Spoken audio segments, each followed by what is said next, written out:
Olá, boa tarde, sou o Dr. Antônio Martins Farias, estou aqui mais uma vez em nome de Deus. Primeiro para agradecer a Deus por estar vivo, é você, meu amigo, minha amiga, que tem dado seu like, seu dislike, tem feito seus comentários. Isso é muito importante para mim. E insisto, peço, por favor, não esqueça de dar um like. É muito importante mesmo, porque quanto mais like você der, mais o YouTube entende que o meu assunto despertou interesse. E você precisa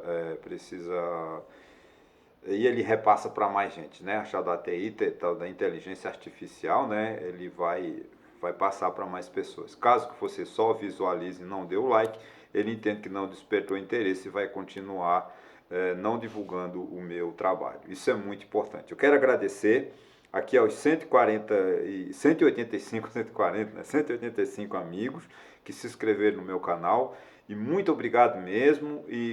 Por favor, aquele que não está inscrito, corra, vá para o canal e crie um canal no YouTube, se inscreva no meu canal. Aquele pessoal do YouTube, eu não publico no YouTube porque eu percebi o seguinte: o pessoal do YouTube do YouTube não, do Facebook, desculpa, tem muita preguiça. Eles só dão um ok, estou vendo, mas não veio. Quando eu vejo o número de visualizações é quase zero. Então eu preferi só trabalhar com o YouTube. Aquelas pessoas que tentam me conectar, conectar, né, se conectar comigo através da rede social do Messenger, eu não uso, eu acho muito chato, e eu não fico lá. Então, quem quiser falar comigo, eu vou deixar aqui o meu e-mail, o meu telefone e também o meu blog. Qual a vantagem de você acessar o meu blog? De segunda a sexta você tem um assunto sobre política, sobre economia, sobre direito, sobre qualquer coisa. Qual é a finalidade do blog? Manter-se atualizado. Você leva 4 a 5 minutos para ler e ficar uma pessoa atualizada, né? Eu procuro comentar os assuntos dos mais variados para que a gente se mantenha atualizado. Como hoje mesmo, sexta-feira, eu estou aqui pensando no seguinte. Sempre falo, como assim, toda sexta-feira eu falo de um assunto mais suave. Mas hoje eu não vou quebrar esse tabu e vou ousar. Eu vou tentar comparar a situação da Europa agora, diante da guerra, né, da invasão da Ucrânia, de países como França, Alemanha, Inglaterra, né, que estão dependentes do gás da Rússia. Como meu vídeo de quarta-feira, eu falei do desperdício, né, de matéria-prima que o Brasil joga fora, em torno de 118 bilhões de reais por ano, porque o gás que ele extrai, né, quando vem com o petróleo, ele devolve esse gás à natureza por falta de tecnologia, de gasoduto, né, de infraestrutura para aproveitar. A mesma coisa fez a Europa. A Europa, há 20, 30 anos atrás, achou, com o fim da Guerra Fria, né, em 1800, com o fim do comunismo, 1880, 1989, e com a queda do muro de Berlim e a tal da fim da Guerra Fria, os países europeus acharam que a Rússia não era aquela coisa de se confiar, mas eles se confiaram na Rússia e começaram a desativar as usinas que causavam poluição, as hidrelétricas, as termoelétricas, né? A Alemanha desativou algumas usinas nucleares, enfim, e importou da Rússia o gás, né? Que a Rússia tem muito gás. O que acontece? Agora a Rússia invade a Ucrânia de uma forma estúpida, que todo mundo sabe, que não tem o menor sentido a invasão da Rússia à Ucrânia, né? É uma guerra sem fundamento. O governo Putin desrespeitou todas as regras de convivência internacional, ele agrediu o direito internacional em todas as formas, não há o que se discutir isso. E aí agora os países europeus estão diante de um dilema. Como? A gente está dependente da Rússia. Como nós vamos vacinar as sanções econômicas, mas a gente precisa do gás. E vem o inverno europeu e os governos precisam de gás. Então eles estão comprando. E o russo já está chantageando, já está mandando menos gás, né? Dizendo, não, nós estamos com problemas tecnológicos, porque nós não podemos comprar matéria-prima, nós não podemos comprar insumos, nós não podemos comprar equipamentos e tal, principalmente produtos de informática e tal, né? Mas não, é para pressionar, porque o Putin ele quer ganhar a guerra chantageando a Europa, né? Como ele não consegue ganhar a guerra na força, e vai ser uma guerra de longo prazo, pelo que a gente está vendo até agora, essa guerra da Ucrânia não vai terminar agora. Provavelmente até dezembro nós vamos estar falando dessa guerra, que é uma guerra de longo prazo, né? A Ucrânia está resistindo o que pode, né, com a ajuda dos Estados Unidos. Os Estados Unidos estão mandando foguetes, principalmente foguetes de longo alcance, estão destruindo muitos armazéns de pólvora, né, manutenção de guerras, né, como bala, caminhões, enfim, né? A Ucrânia tem destruído, então a Ucrânia está avançando, ela não está perdida não, a Ucrânia tem chance, remota de vencer, mas a Ucrânia pode sair vencedora nessa guerra, porque há um desgaste no governo Putin, porque ele aumentou, por exemplo, ele já está fazendo uma nova convocação de jovens para a guerra, porque os soldados já estão poucos, né? Ele aumentou o número de. Olha o meu gato fazendo desastre aqui. Ele aumentou o número de reservistas, né? Agora os reservistas na Rússia estão sendo os jovens estão sendo convocados para a guerra, que é uma pena, porque eu não sou contra, a gente tem que entender que as forças militares de cada país, mas você convocar jovens para morrer, para ver eles morrer numa guerra estúpida como essa, é muito triste. Nós, como cidadãos do mundo, né, a gente sente triste que um país ainda existe no século XXI, ainda faça guerra.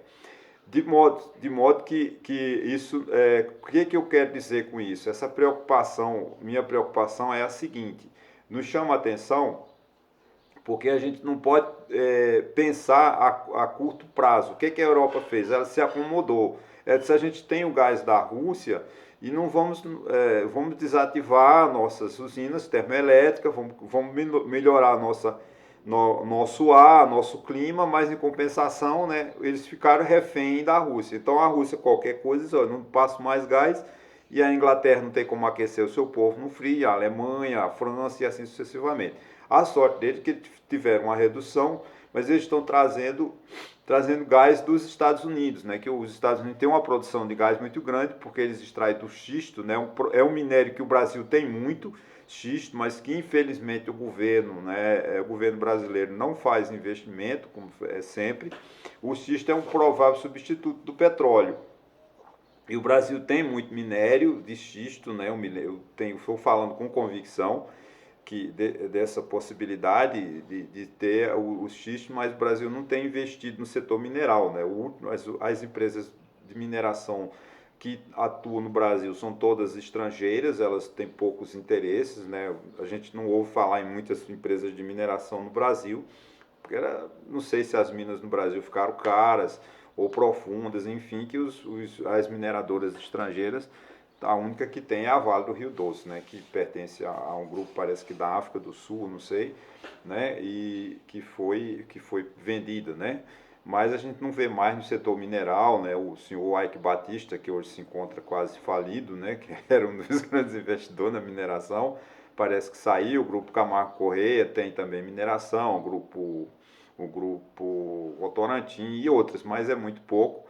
Tem pouco investimento em mineração no Brasil. E isso é essencial, né? Se você vê como nós temos carência no setor mineral, que o governo Bolsonaro teve que ir à Rússia às vésperas da invasão daquele país à Ucrânia para pedir, pelo amor de Deus, para que ele não parasse de vender para nós os fertilizantes, né? E o Brasil é um dos países mais ricos quanto minério que faz o fertilizante. Você vê o despreparo, né, que o Brasil tem. O Brasil ele não podia jamais estar despreparado, desprevenido do setor de fertilizante, porque potássio, que são um dos principais produtos que usa para fertilizante, temos grandes minas de potássio no Brasil, né? E nós temos que nos ajoelhar, né, nos fazer acordo com a Rússia, né, dizer assim, ficar neutro, votar contra a Rússia, votar a favor da Rússia, como o Brasil tem votado na ONU, né, simplesmente para aquele país não deixar de fornecer fertilizante para o nosso agronegócio. Agronegócio que, aliás, eu tenho uma crítica, porque só se fala no Brasil do agronegócio. O agronegócio é muito importante, eu não estou tirando o valor do agronegócio, só que me preocupa o seguinte, o agronegócio, ele só exporta matéria-prima, matéria é o grão de soja, grão de feijão, grão de milho e não industrializa nada. Poucos, né, os grandes latifundiários, os grandes empresários do setor agronegócio tomam emprestado com dinheiro, com juro baixo no Banco do Brasil, investe, né, na agricultura e pega essa produção e exporta para a China, exporta para a Rússia, exporta para qualquer outro país da Europa e não deixam nenhum legado no Brasil. Deixa o quê? O desmatamento, deixam porque não agrega nada, não agrega valor. Tira soja, tira soja, planta milho, tira milho, planta arroz, é esse rodízio, mas não traz grandeza, o Brasil precisa de indústria. Né? O setor, o Brasil tem, só se fala na produção agroindustrial, é muito importante, mas a gente tem que desenvolver no Brasil a tecnologia, por exemplo, o setor mineral que eu acabei de falar, né? O potássio, minas de potássio, nós não temos mais, porque deixaram de investir, isso custa caro, então ninguém quer investir em um agronegócio, não. O agronegócio eles desmatam lá na região norte, né, em Manaus, em Mato Grosso do Sul, vão destruindo as matas e vão plantando, e vão exportando. Mas não traz agregado nenhum. É um trator e aqui é máquina importada da Alemanha, talvez da Europa, alguma máquina, ou dos Estados Unidos, e pronto, fica nisso. A gente precisa desenvolver indústria, né? Trazer indústria para gerar emprego para o povo brasileiro. O agronegócio não gera emprego. Poucos empregos são gerados pela produção de valores, a gente só está levando matéria-prima. Nós mandamos o café em grão e importamos nesse café. Você vê que a contradição, né? Que a gente manda soja em grão e traz de lá os derivados de soja. Porque nós não temos como industrializar. Você vê, nós, né, quando precisamos, né, na pandemia, hoje esse vídeo é variado, é vários assuntos. Na pandemia, nós temos vacina, mas a gente não tinha o produto, que era aquele óleozinho, aquela águazinha que dilui, né, que faz com que a vacina possa ser aplicada. Nós não tínhamos aqui, nós tínhamos essa capacidade, mas não, simplesmente a Fundação Oswaldo Cruz e o Instituto Butantan disse, não, quando a gente precisar desse insumo, a gente importa, é mais barato, não é não. Quando veio um desastre, como foi a pandemia, a China disse, não, eu não posso oferecer a quantidade de insumo que vocês estão precisando, porque eu também tenho que vacinar o meu povo. Você vê, até hoje ele está com problema com a Covid na China, né? Se nós tivéssemos isso aqui, mas a gente não precisa, então, não, gente, temos que estar preparado para isso. A gente tem, que nem você ter um carro, você compra um carro de 70 mil reais e não quer botar um seguro de 4, 5 mil. Aí você, na primeira viagem que dá, tem um acidente, ou um ladrão leva, você perdeu 70 mil reais porque não teve assim, a coragem de investir mais 4 no seguro. Entendeu? O Brasil está vivendo assim, a gente precisa de entender que a gente precisa de se prevenir para o amanhã, né? E a Europa, eu usando o exemplo sempre nessa guerra da Ucrânia, vou encerrar, o que a Europa fez? A Europa acomodou-se, tirou as indústrias poluentes do território da Europa, da Alemanha, da França, né? Ficou mais na área de serviço e disse a gente importa o que a gente precisa da Rússia, a nossa energia, o nosso petróleo, 70% do nosso petróleo vem da Rússia, 70% do gás vem da Rússia, a gente se acalma, a gente não polui os nossos rios, a gente desliga as nossas termoelétricas. E agora o Putin resolve criar uma guerra estúpida e suspende o fornecimento, está a Europa aí num gargalo, numa situação difícil. E o Putin chantageando o mundo, dizendo, se vocês não deixarem se vocês apoiarem a Ucrânia, se a Ucrânia entrar na União Europeia, eu tenho ogivas nucleares. Ele tá, na minha opinião, blefando, mas está todo mundo com medo de Putin, ninguém quer enfrentá-lo de frente, porque ele simplesmente diz, eu tenho um potencial armamentista que destrói o mundo. Tá bom, cara pálido, destrói, você vai ficar com o quê? Você vai destruir o mundo, mas você vai ficar sozinho, porque você também vai ser destruído. Então, o mundo precisa de ter essa visão, é uma visão global, uma visão de união, chamar esse povo, a ONU, gente, a ONU, que é um organismo internacional qual é a finalidade da ONU? É encontrar alternativas, encontrar caminhos de fazer a paz, de acabar com as guerras. Ela está totalmente paralisada, porque as lideranças mundiais estão omissas, estão sem coragem de sentar a uma mesa e fazer uma reunião. Ninguém, esses 6 meses de guerra, o Putin não saiu da Rússia, era para chamá-lo para ele ir na Suíça, chamá-lo, fazer uma reunião a portas fechadas e dizer qual é a tua. Mas não, simplesmente estão lá refém da Rússia, ninguém quer falar mal da Rússia, ninguém quer falar mal da China, porque foram investir na China, que a China é o que é a China? A China é o capital internacional, que vai para lá, monta fábrica, faz joint venture, não desgasta o poder americano, nem o poder europeu, mas o povo da China, que tem 1,5 bilhão de trabalhadores, precisa de produzir muito para alimentar essa quantidade de gente, e vamos lá produzir em massa, destruindo a economia do mundo, né, do jeito que está, e todo mundo omisso, e o presidente Putin fazendo o que quer. Então a gente tem que refletir sobre isso, né? Se prevenir. O Brasil está na véspera de uma eleição, a gente precisa de entender, votar num candidato que tem uma visão de longo prazo, que investe, que diga assim, eu vou investir em educação, vou investir em infraestrutura, em saúde, no nosso SUS, para ver se melhora a condição de vida do nosso povo, porque o nosso povo está morrendo de fome, né? E isso tem o quê? É a falta de uma visão, a falta de um planejamento, de enxergar a longo prazo.